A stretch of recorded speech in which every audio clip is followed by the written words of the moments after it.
Good evening, and welcome to another episode of The Fire Caves, a Star Trek Deep Space Nine podcast. I'm one of your hosts, Perry. And I'm your host, David. Today we're talking about Season 7, Episode 15, Bada Bing, Bada Bang. Before we continue, you can find us on Facebook, Spotify, Apple Podcasts, and YouTube as The Fire Caves, a Star Trek Deep Space Nine podcast.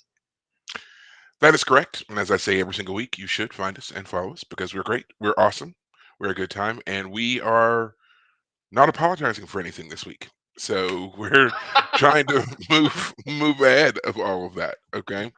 So hopefully you all have been enjoying the episodes as you can access them on YouTube, of course.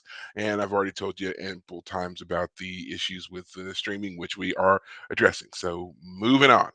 Um, been a bit of a easier week, I would say, at least personally. I mean, globally, dumpster fire is all I'm going to say on that part. But before we jump into anything else, of course, I'd like to give ourselves a bit of a check-in. So, David, how has your week been? Week's been good. So like I've said before, our company is closing. The liquidation sale started last week, but this was the first real full week of it. And I have made more sales and presumably will make a bigger paycheck in the last 4 days than I have in a while. And so if things continue as they are right now, ugh, looking forward to it. Those paychecks, once they start rolling in, man, whoo, can't wait. But other than that, finished that book on Benjamin Rush, which I had mentioned the last couple of weeks. Uh, Fantastic figure. He, in later life, was one of the first in American and in the world history to really take mental illness as a serious thing to study, as opposed to just being like, oh, these people are just possessed by demons, and we don't know why they're acting crazy. They didn't know what to do with people at the time, so he was one of the first to really take it seriously. Now, was that He just for like America, like in the United States, or is this like helping people across the world take it seriously? Well, he was basically the first in America, but at the same time that he was doing that in America, there was a guy in France that the book talks about, like they would converse, they would send letters back and forth. And so they weren't able to, like, obviously in modern days, communicate very easily or directly with each other, but they knew of each other and they could suggest things to each other from across the ocean. But in terms of like America, he was the first one who took things seriously because Philadelphia was the biggest city in America when the colonies were, trying to become the United States of America. That's where he was located. Benjamin Franklin having created Philadelphia, as like the city in America when the colonies were still colonies. So Benjamin Rush kind of like takes Franklin's place in a number of ways in terms of his like regional importance. And as a physician, he's a doctor. And at the time, like they do all kinds of crazy things. Like they think bleeding you of your blood is going to somehow help you recover from disease. Like just all kinds of backward ideas. But the point of the book is that of all the people back then trying their best to figure out how to make people better, he was one of the first people who like really strongly advocated for mental health uh, situations, people who are mentally struggling. For example, getting them out of like basements, getting them into their own rooms, getting them out in the air, like walking around, taking them seriously, but not literally. Like, if a crazy person came in, was like, I believe I got like bugs in my throat. Like, okay, well, like, tell me about that. Not as opposed to like, whatever. Anyway, point is that he was a great man. It was a great book to read, just to read about him. His son, one of his sons was very important, became a vice presidential candidate, but failed to become vice president. And his eldest son actually did also go crazy, did actually end up in the insane asylum that his father ran, which is kind of a sad little detail. But yeah, finished that book. Looking forward to picking up something else. I haven't decided what I'm going to read next yet. But yeah, finished that. And then last night, I'll just go ahead and say it. Last night, you and I got together with some old friends Mhm. from the previous job you and I used to work, and had a fun night out. I brought a board game. We played Camel Up, which is a family favorite. So it's fun to introduce you guys to that one. Yeah, had a good time. And we did as well. We all seemed to really, for my part, I know that I enjoyed the game. I mean, commentary notwithstanding. And so, yeah, we did had a lot of fun. I'd never played that game before, so I'd like to do that game and maybe some of the others that were in the area because I'd never Yeah. been to the place before. So I'm Hmm. not as it was. I had gone there before when it was Sherlock's, I believe that it was called. Sherlock's Bar and Grill. Yeah. Yeah, they used to be the little hangout spot when I worked for Mattress Firm. We'd get off work Yeah. and all. Well, no matter what store you were at, you would drive down there. It was centrally located enough that we could all get over there. So Yeah. I was surprised. I was like, I'm pretty sure I've been here before, but it wasn't this. And Yeah. so Yeah. funny how things change, but whatever. Yep. But yeah, still a great time. My week has been um, pretty mundane, I must say. Just straight with regular work stuff, regular gym stuff. Worked out with my niece this weekend as well. Had a good time showing her how to do some things, and we're mainly just focused on like her form more than anything else. I'm not trying to like bulk her up or anything like that. I just want to make sure that she can do things, the right way, Properly. the safe way, and it was just really funny watching her try to do stuff and just being like, she complained a lot, I'm so weak, and I'm like, yes, you are. And she's like, that's not what you're supposed to say. It's like, yes, it is. That's the truth. You are weak, but that's why people go to gyms. You're weak, you go to get stronger. You can build up, but you have to do it, proper way, safe way. And it Right. just reminded me of my own time when I first got started with working out and weightlifting and everything else. I was about her same age too. So yeah, I definitely remember the frustration of, barely being able to lift the bar and not knowing how to do stuff, thinking that and then, hurting yourself because you pushed too hard or you didn't do it right or all that other kind of stuff. Um, Still making my way through The Expanse as well. I'm on chapter 27 now. After we hung out on Saturday, I was, I guess, restless. So went home and read some more and jumped from chapter. I was actually on chapter 24 when I saw you all, so I made it Mm, from 24 to 27. nice. It's a great book, like, and it just made me really kind of like I was taking a few moments to appreciate the series and how we got from book one to here, and they make references to people and things and all that kind of stuff. So it's just like it's a great they do a great job of keeping the continuity while also giving you a lot with new characters and new dynamics. So Right.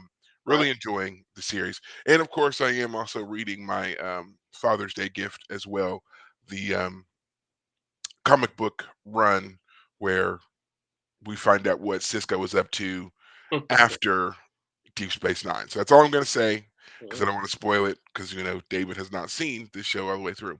So Almost. We're almost there. yes, yes, and so we will maybe get to that, and we also have the autobiography of Captain Cisco to get through eventually as well. Mhm. Again, something that David can't read because he's not done with the show. So Not there. massive spoilers if he does. So, but we're not here to talk about those things. We are here to talk about Bada Bing, Bada Bang, and would you like to give the recap for this one, or would you like Sure. me to do it? Think Fire away. it's probably my turn, right? All Yeah. right. Okay. So this one is going to be another one of those episodes that focuses on Vic Fontaine. So Bashir and O'Brien are in Vic's one night, and they're chatting up Vic, talking about, "Hey, you should join us in the Alamo uh, simulation that we like to go do. You could join us." And Vic, for some reason, doesn't want to. I don't think I'd look good playing the part. But Vic is self-aware, and they say, "Well, we could transfer you over. We could make it happen." But Vic says, "No, not interested." While they're having this conversation, suddenly the lounge, the singers' lounge, turns into a cabaret, very noisy cabaret. All these characters suddenly appear, and a mob boss called Frankie Eyes walks in. Apparently, he is Vic's longtime rival, and he shows up to kick Vic out for some reason. Uh, so Bashir and O'Brien convince Vic to try and lay low and figure out what's going on, and they leave to go talk about what's happening. And they realize that apparently uh, simulation, this Hollow Suite simulation, has a little what they call Jack in the Box in it. It is a little program that's designed to spice up the simulation if it ever kind of starts getting kind of boring. Now, our characters don't think it's boring. They like Vic as he is, but turns out that if they want to get rid of this Jack in the Box program and reset everything, that would reset Vic's memory, and he'd lose all of his memories of our team. And so no one wants that. Turns out that there are a lot of characters that have come to really love Vic. Odo and Kira obviously became a couple due to Vic's influence. Nog became had his experience with his having been wounded and his leg being replaced. Got recovery through spending time with Vic. And it turns out, of all people, we also have uh, what's her name? Sorry, Cassidy. Cassidy, it turns out, also likes Vix. She talks with Cisco about how she and the others are upset by what's happening to Vic, and how he's being beat up by these Italian mobsters who have turned the casino over to kind of a rough and tumble place. And we actually find out why Cisco doesn't like Vic Fontaines. He doesn't like the fact that in the real 1960s in Las Vegas, it was a very racist place, and there wasn't any. If you were a black person in Las Vegas, you were at best a server. You weren't allowed to just be a customer. This is a fake history that this program presents. But Cassidy convinces him that it's not about forgetting the past and forgetting the struggles that black individuals had to deal with at the time.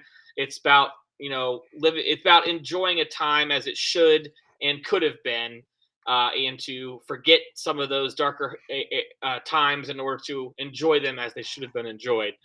I So would argue that it wasn't necessarily to forget. That's a point that she makes in her statement to him. It's yeah, not about us forgetting who we are or where we came from, but just realizing this is a representation of how things could have and should have been. And exactly. and and, and I think that's the phrasing that actually ends up winning Cisco Cisco over. over, as we'll talk about later. But go ahead. Yeah, if I didn't say it properly, that's exactly right as Perry just said it. Yeah. So, everyone except Worf, of course. Worf is the only character who doesn't like Vix. As far as he's concerned, Vic doesn't exist, and so he likes him as a crooner, but he's just a hologram.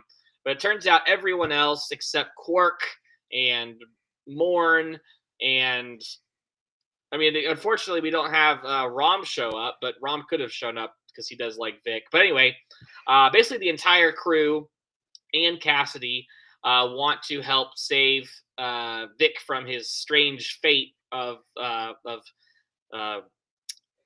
help him recover his position. They want Frankie Eyes to be put in his place. So they decide that the way to do so, it turns out that Frankie Eyes works for a crime boss, Carl Zemo, who's the one who actually bought the casino, and he's the one who wants a big payday from Frankie as a part of his investment. So our crew decides to pull a Ocean's 11 style heist by getting into the vault, stealing $1 million out of the vault that was supposed to go to Zemo.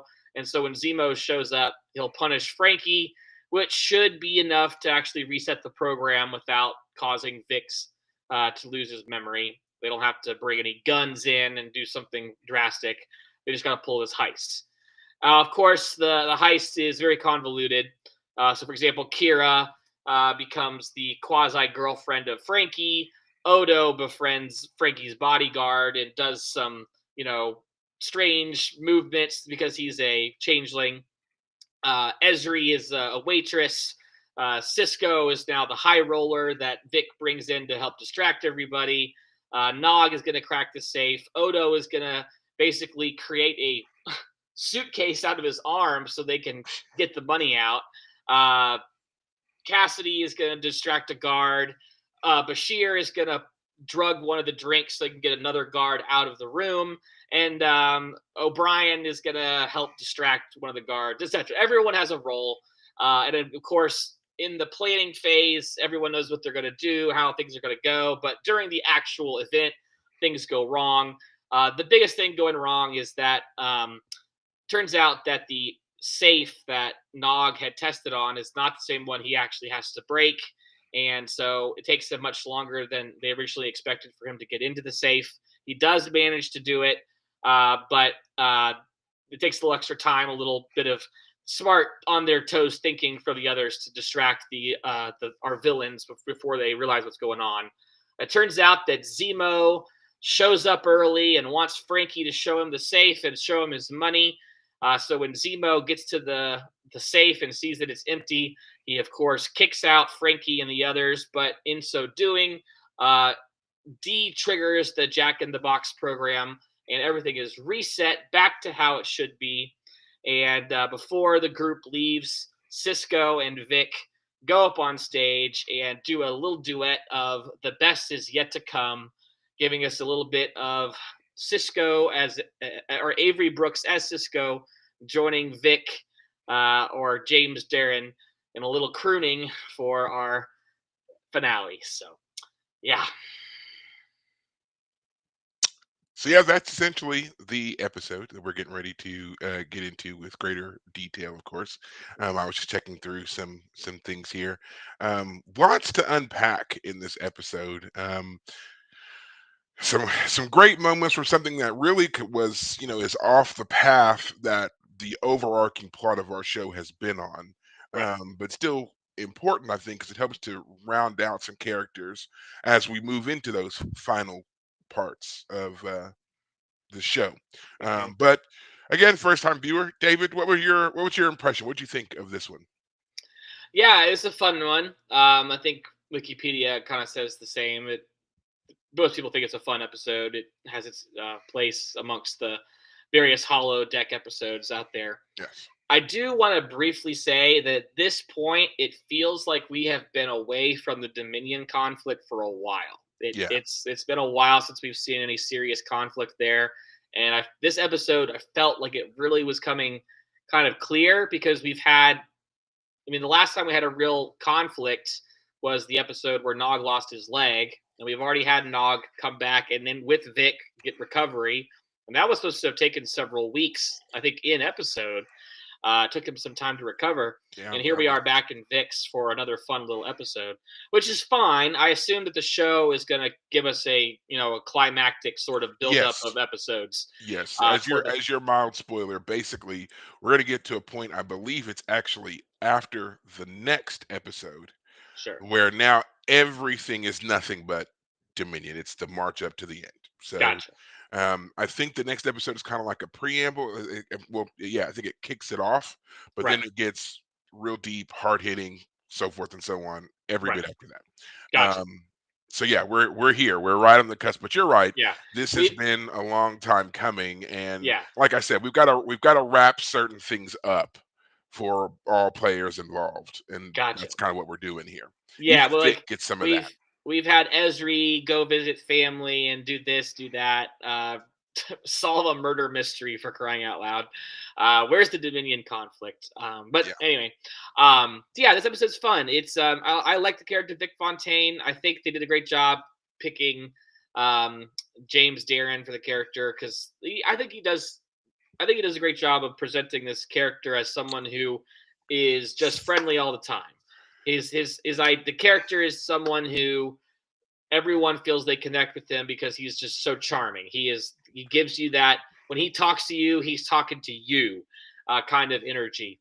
And so Okay. everyone can easily come to love him. Now, I don't know, maybe Perry, you disagree or No, it's just that I'm glad that you decided to start with Vic Fontaine because there are people who believe that there's a problem with this character. And it's not something that I've actually ever really had the opportunity to discuss in any great detail. But hey, I now have a podcast, so I can do woohoo. exactly that.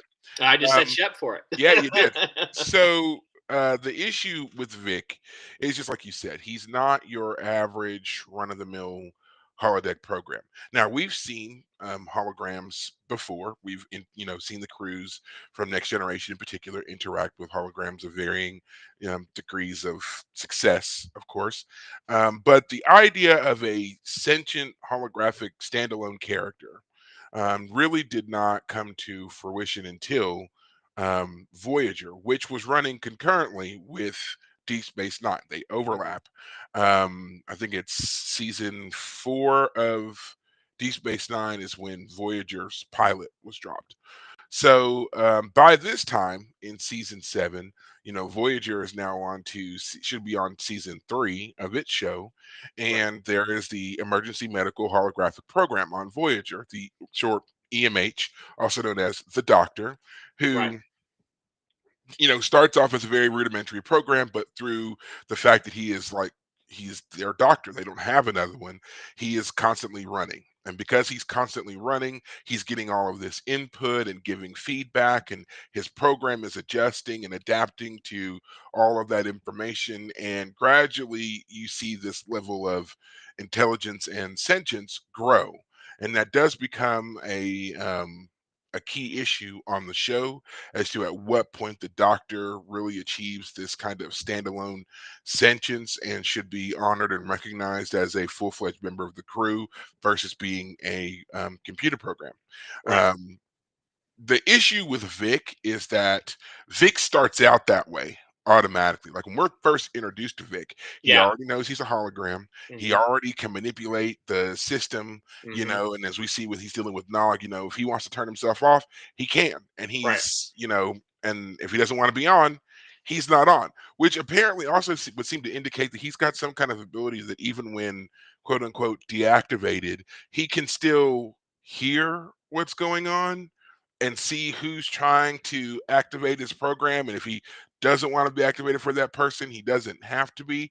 So there's a level of programming there that is not explained well. I will say. I don't Right. say it doesn't make sense.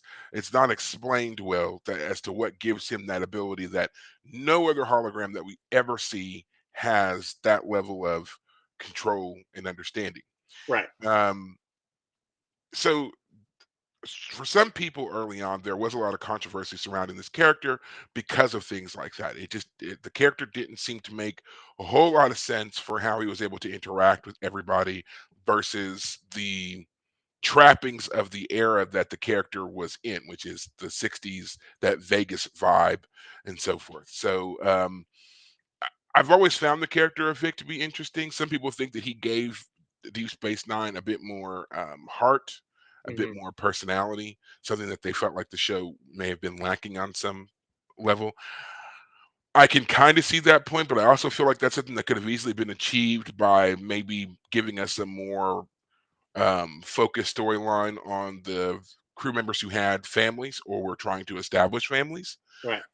So I feel like there's other ways they could have done it without the need of a holographic character, and especially considering that we, have that same issue on Voyager, which was airing at the same time. Mhm. You kind of are overdoing it with this hologram problem, Right. and I think Voyager really kind of took it and ran with it, and they really only get away with it because Deep Space Nine was ending, and the actor who plays the EMH, Robert Picardo, is phenomenal in the role. So, I mean, it really helps when you have a solid character carrying that for you. I think if it had been anybody else, you probably would have had a lot more issues than it actually comes away with.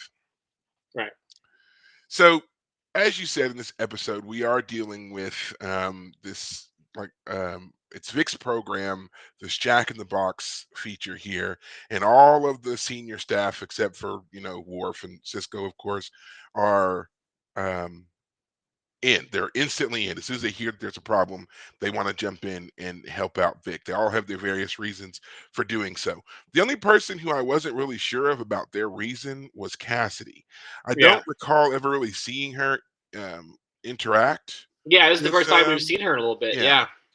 Yeah. Yeah, that's true. It's the first time we've seen her in a while, and she was instantly in Right. for doing this. And I guess I always felt like that wasn't really explained. Um, I know that they were using her as a way to get Cisco in, Mhm. but they didn't do enough, in my opinion, to make me understand why Cassidy was involved. She was just like, all of your friends, all of your senior staff, they're doing this thing. Why wouldn't you want to partake in it too? Right. Not enough for me. Like, give me something else. I don't care what they're doing there. Yes, we're friends, but the closeness, the bond, if there's anybody, it would have been with Esri. Hmm. But you can clearly tell there's also, I feel like he's put more of a distinction between his relationship with Esri than he had with Jadzia. Hmm. And so even that pool isn't strong. So yeah, they didn't win me here with convincing me on Cassidy's involvement. Yeah, I just took it as she's probably new to Mig Vic because it was only Nog who introduced or allowed Vic to be permanently on. So before that, maybe Cassie had heard about him, but Cisco doesn't want to go visit Vic, so she's only gone herself, which brings up questions of its own, like why would Cassie go by herself to visit a hollow suite without Captain Cisco? But I can talk about their relationship in a minute. Yeah, yeah. Yeah, or I Um, guess I will. I just, when they were first sitting down. Well, actually, I'll back up. All right, so when O'Brien and Bashir are in ops, and they're kind of telling Kira and Nog about Nog. the Mhm. issue. It's funny because they come off as people who are talking about their video game, their D&D session at work. Oh, we have to go kill the boss in the next session. How are we going to do it, guys? And then the boss comes along and is like, "What are y'all doing?" Like, Right. And that's a great way to think about that scene. I mean, we're supposed to take this as something that's obviously very important and very serious, But ultimately, at the end of the day, the holodeck and the holosuites by extension are recreation. They're games.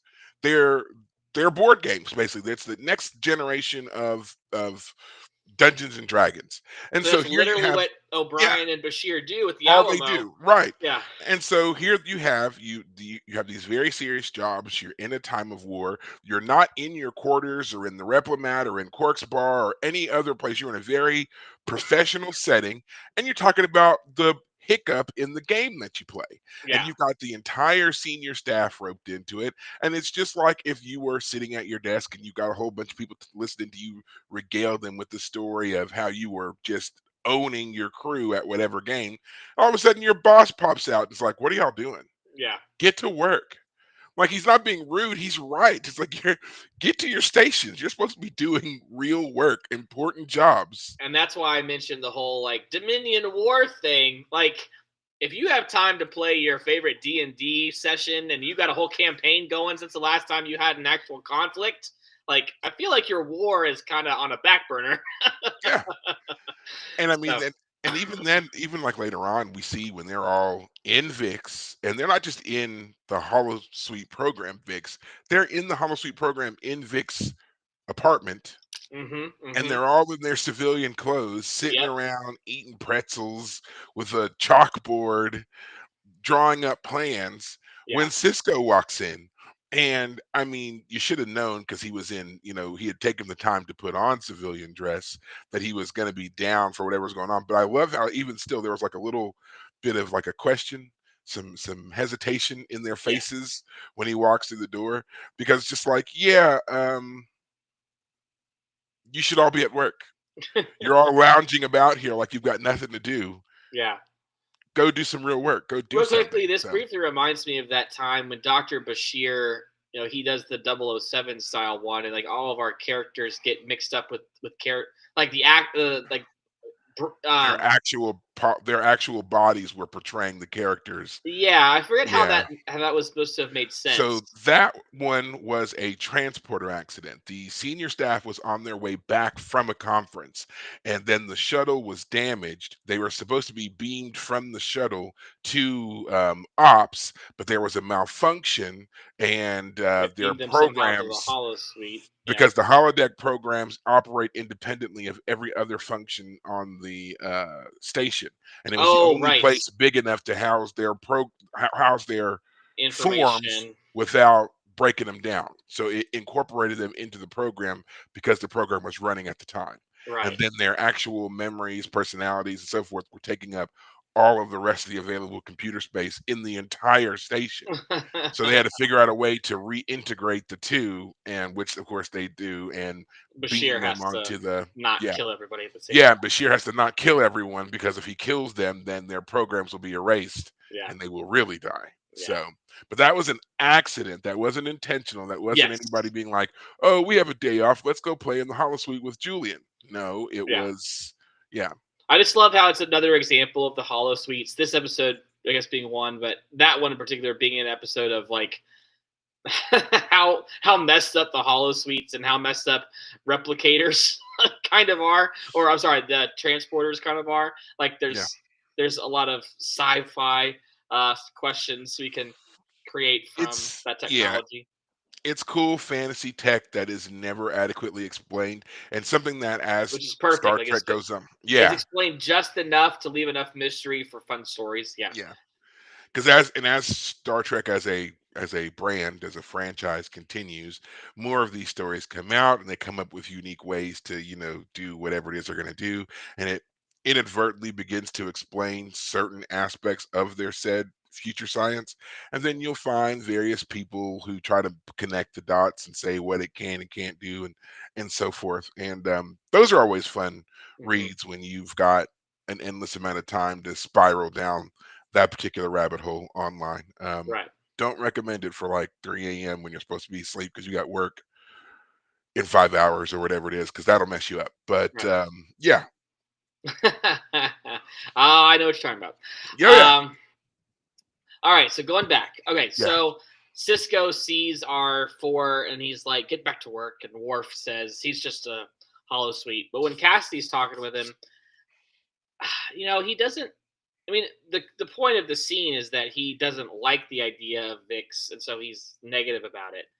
But in that conversation at the dinner table, like they're sitting across from each other, like too far away. It's one of those examples of like, yeah. Their table is huge. yeah, and The she's table like, is huge, and it doesn't make sense that she would sit at the opposite end of the table. exactly. It's Why like they wasn't were she sitting right next to him? it's like they were trying to preemptively tell us that, oh, they're separate because they're Yeah, that sitting separate. they're on opposite ends of this issue. That's exactly how they were framing it. Right, She's on one side because there have been other times where we've seen them together, and in particular, we've seen them have meals together, and right, she is always right next to him. She's always at his side.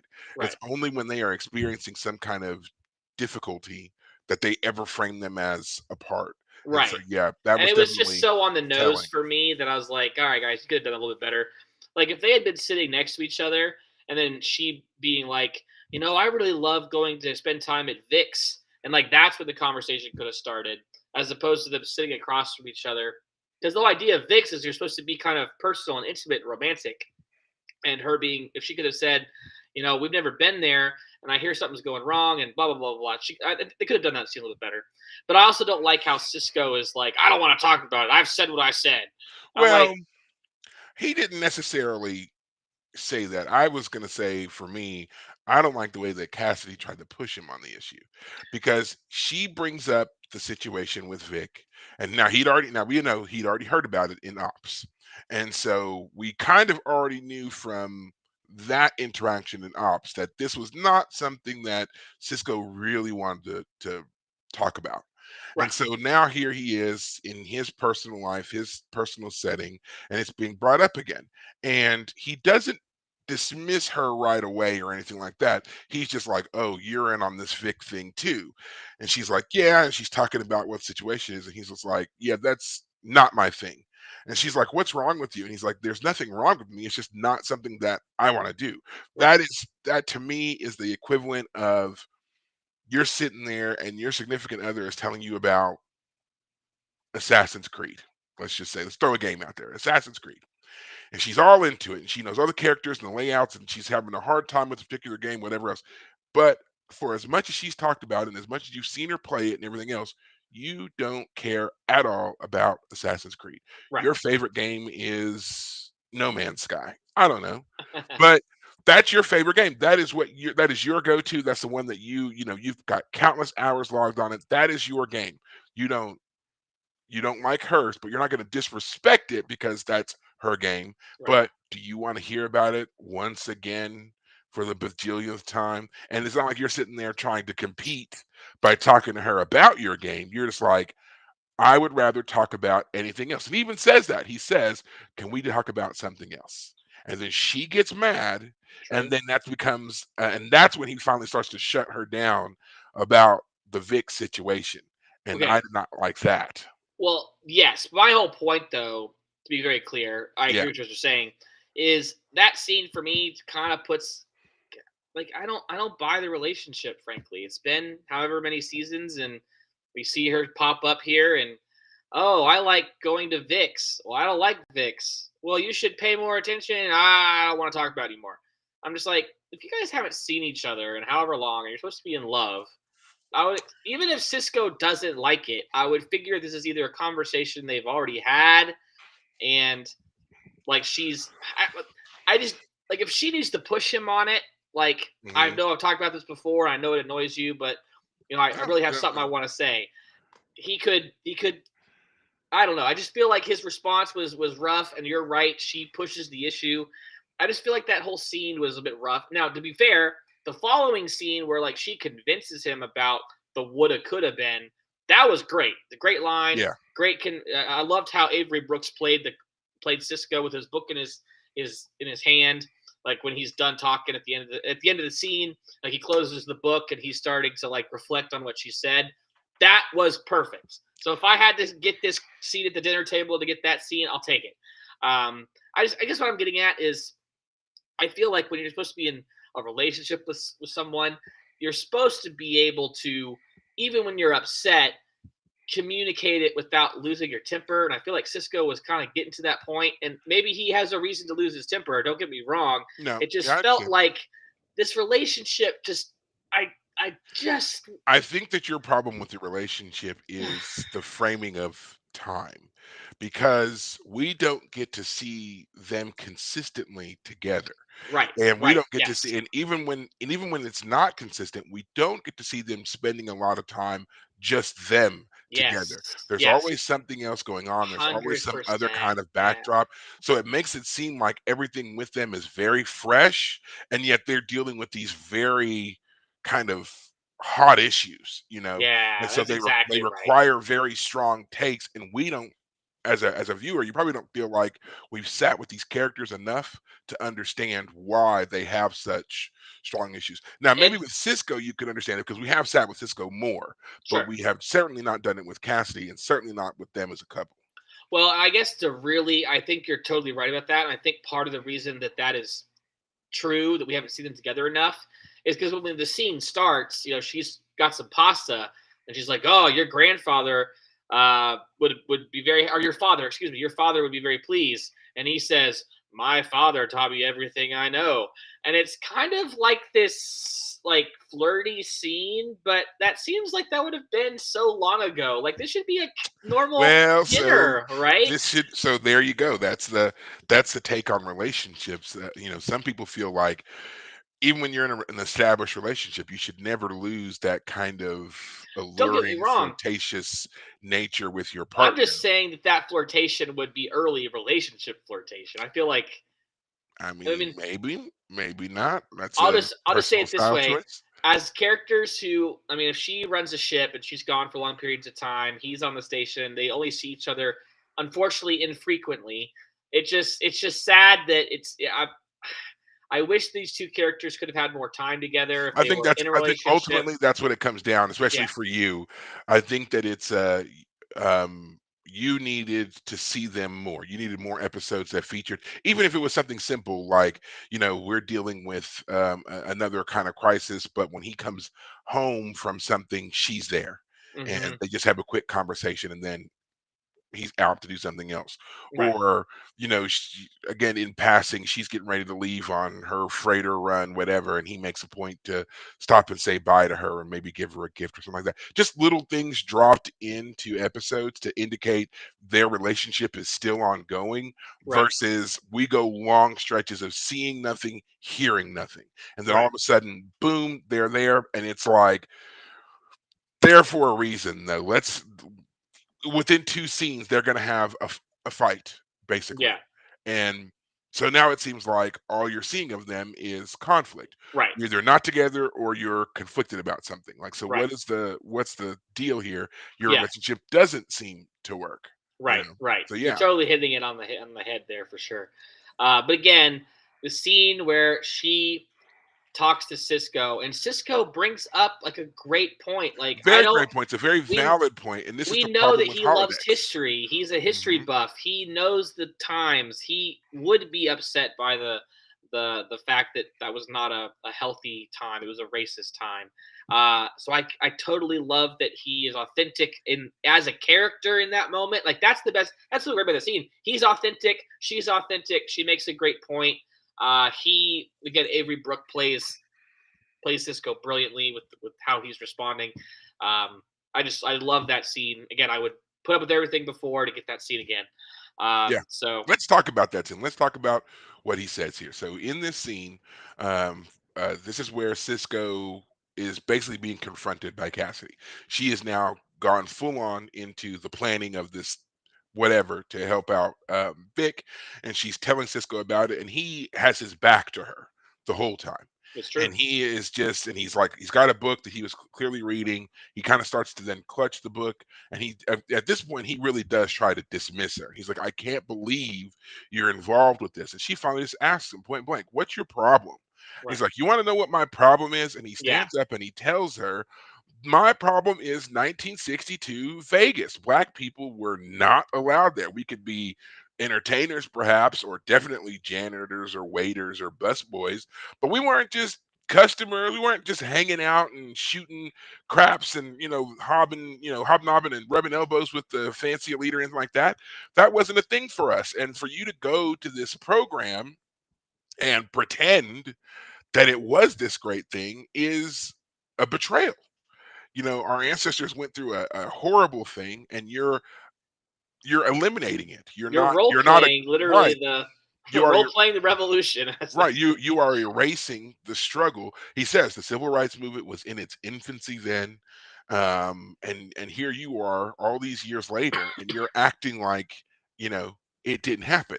And then she reminds him that that's not what she's doing. She's like, it's not saying that it never happened or whatever, but this is a recognition of how it could have and should have been. right. And the writers and directors of the episode, they do point out that if you watch the episode and you look at the characters in the background, they do have a lot of black people in there interspersed Right. throughout the bar scene. Mhm. And they said that that was exactly the point, was that this is a holographic program. We can create it to be whatever we want. And in Right. this one, we created this style, but it's supposed to be where it's accessible to all, because that Mhm. is how it should have been.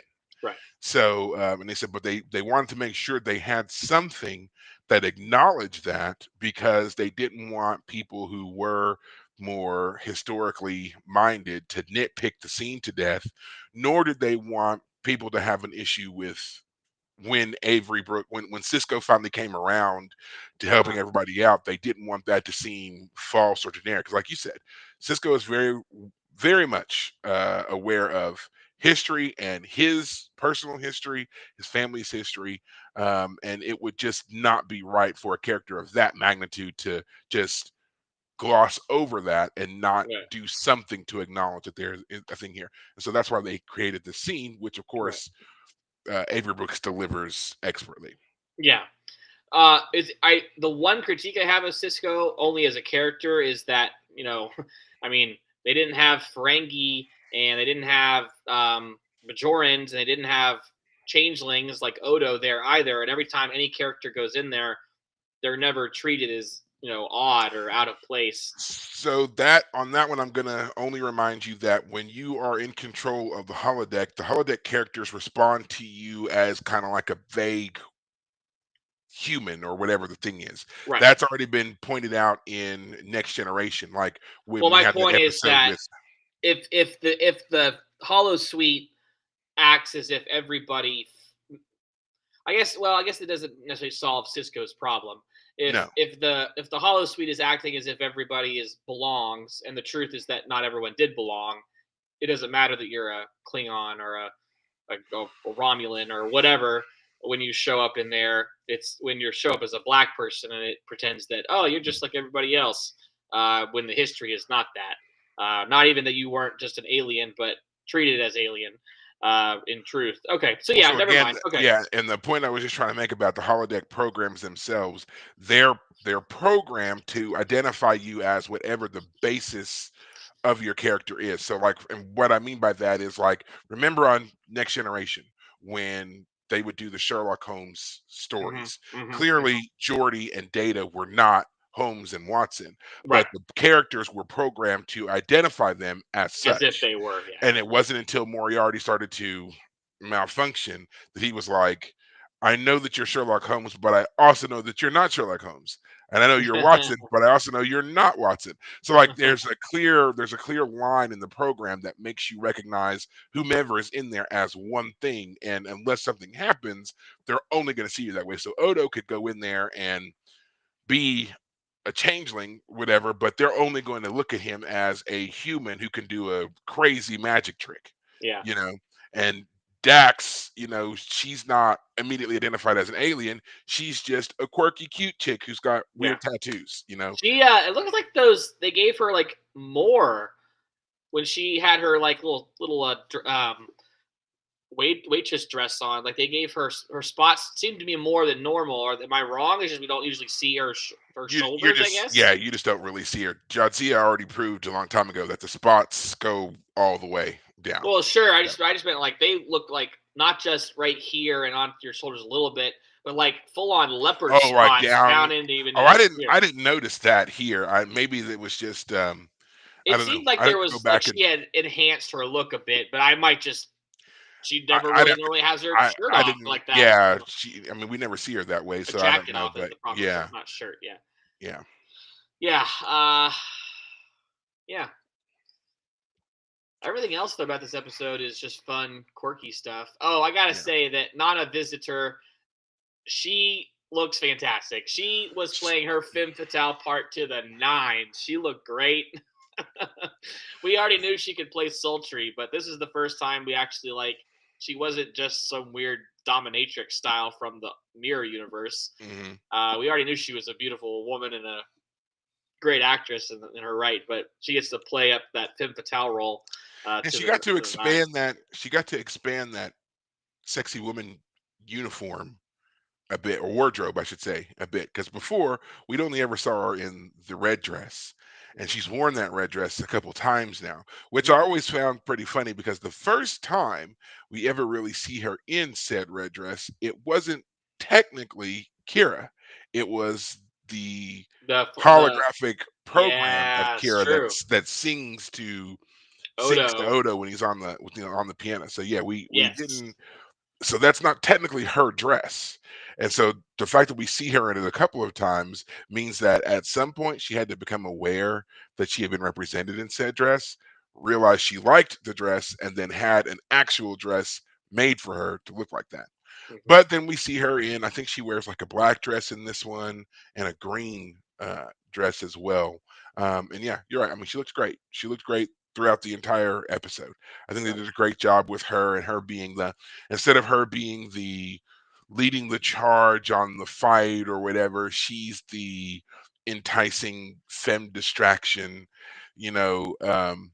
Not a role we've really seen her in a lot, and to get her to kind of play that up was fun. So Well, I yeah. liked too that the idea. It wasn't that they made this clear in the episode, but I think it makes sense if you think about it. That all of these gangster characters, like if you're being introduced to the story, you want to be included in the story. That's the whole idea. So it makes sense that like when Odo goes to sit with the henchlings, that they don't like just chase him off. They like become buddies with him. He shows off a little How magic funny is trick. that our security chief is friends with the henchman, Yeah. you know? And that the beautiful woman who walks in, she's there for the hollow suite, but who shows up to woo her off her feet? But the guy in charge of the whole place. So like it makes sense almost. The security guard is flirting with With Cassidy. Cassidy and yeah, there's like a number of little. I guess those are the three that stand out as like, yeah, it makes sense that they would be included with like the hollow these characters would interact with them because that's like how they're programmed to interact with them. So yeah. Anyway, um, So now, last but not least, we have to, of course, talk about the end of the episode where mm, Cisco surprises us all by joining Vic on stage for a wonderful duet rendition of "The Best Is Yet to Come." This is something that clearly was to shock and delight the crew and friends that are around and listen to him sing this song with Vic, which he does, as always, extremely well. uh-huh. So now, before we get into your take on that scene, I will give you some background information here. One, it had been an idea for a while to have Avery Brooks sing. They just couldn't figure out a way to get it to work organically in the show because Cisco is a very serious character. Now, it's Right. important to note that Avery Brooks is a very accomplished musician. He's got various CDs and albums out. He is a jazz musician. If you watch any interviews where people talk about Avery Brooks, they often talk about him as the jazz musician. They say a lot of what he does, it makes you kind of feel like you are, working in this more musical mindset than anything else. Now, Avery Brooks will tell you that Uh-huh. the idea, at least for this episode, was to get him to sing was the writers. They really wanted to push for that at the end. They really wanted to have him sing this song. They had done a few Right. sound tests, but they never really got them to Vic and Avery together to really sing until really the last minute. And then according to the story anyway, they did that all in one take and Avery Brooks knocked it out of the park. And they were just like, no, everyone knew he could. It was like they said that everybody knew he could sing, but no Right. one knew he could sing that well. So they were all quite Mhm. surprised with how Right. well he did when he Yeah. did it. So I love stuff like that. I don't know if it's always true when they tell those stories, but I mean, because I kind of feel like you're burying the lead a little bit here. You knew he was an accomplished musician, you knew he had albums out, but you're not sure how good of a singer he was. Come on, you know. Hey, crooning one of those songs late at night is not quite the same thing as your local rock band. I don't know. No, Yeah, yeah, it was. that's true. Oh, I'm just kidding. I'm just teasing. Yeah, no, it was a great little moment. It of course is the bookend to the whole Cassidy, debate of like, I don't want to even be there. To now, I'm up on stage with the singer, and we're With the belting out a duet. Yeah, the physical representation of what I was objecting to Hmm. earlier, and now I am singing this Yeah, woulda, song. coulda, shoulda, boom on stage right there. Yeah, and the best is yet to come. I mean, if only, right? If only things had been in that sense that way. But um, in some ways, I'm kind of sad. Like Cassidy doesn't like run up and kiss him at the end or something. Like, Yeah, that oh, would have been nice. Something a little, a little aside for the two of them to show that he's, kind of come around a little bit to her way of thinking on things. hmm. But I think that that's a good way to look at that is that he was doing this more for Cassidy's benefit than for his own, Hmm. and it was just a way of kind of showing her that he did fully embrace this new um mindset. Yeah, Um, yeah. yeah, Because so this is literally the first episode. Is it that Vic and Cisco have ever interacted? yeah, they had never done anything together before this, and Because anytime things. we've talked about like Vix and Cisco had to like, oh, we got Nog in there. He didn't visit Nog in Vix No, he to be didn't. like, how you doing? It was always on like his office that we were talking about it. And if Cisco was in the scene, it wasn't in Vix that he It was was, ever. yeah, right. Yeah. Um, what's I gonna say? Oh, he if anything, he always kind of expresses a mild disdain for VIX whenever anybody's talking about it. But it's not necessarily from at least initially, it's never seems to be from a standpoint of I don't like VIX for racial reasons, but it's more like I don't like VIX because it's a waste of your time and you could be doing something else. And so, like, 'cause even when they find out that Nog is elected to use VIX as the place for his rehab, Hmm. Cisco's kind of like shocked and he's disdainful. And Uh he's huh. like, "You're gonna let him do this in VIX? Like, what's wrong with you?" And Ezri has to convince him to let it play out Remember, we talked about that before. As a psychologist, her job should have been, more hands-on and guiding that therapy, not just letting him pick everything that he wants to do and just going with it. Right. Um, so James Darren also talks about working with Avery Brooks for the song. He talks about, just absolutely loving the ability to share the stage with Avery Brooks and do that song. Again, they had not worked together very much, if at all, throughout his run on Deep Space Nine. It was always something Yeah. that he wanted to do. And, Mhm. he talks about how he has shared a scene with pretty much every actor except for Avery Brooks. So this was their chance to really kind of, make up for that. And he loved it. And Yeah. they both had a really great time singing together. Now, no, this does not mean that they ever, cut an album or two together, which would have been a great little aside. You can go on Amazon or whatever and find the James Darren Avery Brooks collection. It does not exist. But yeah, at least you have this episode that you can watch and listen to them sing together. Gotcha. So final thoughts on this episode. Okay, to skip.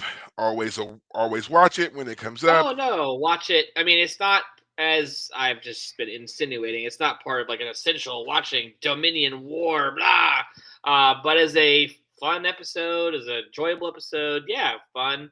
Um, yeah, again, this is one of those episodes because I don't have a lot of critiques for it. We're not going over long here. We're almost ready to wrap up, but Yeah. um, That's kind of the I fun thing about some of these bottle episodes that are like this. They're very contained. They don't make a reference to what came before or what's next. So we can kind of get through them without having to worry about greater reaching implications.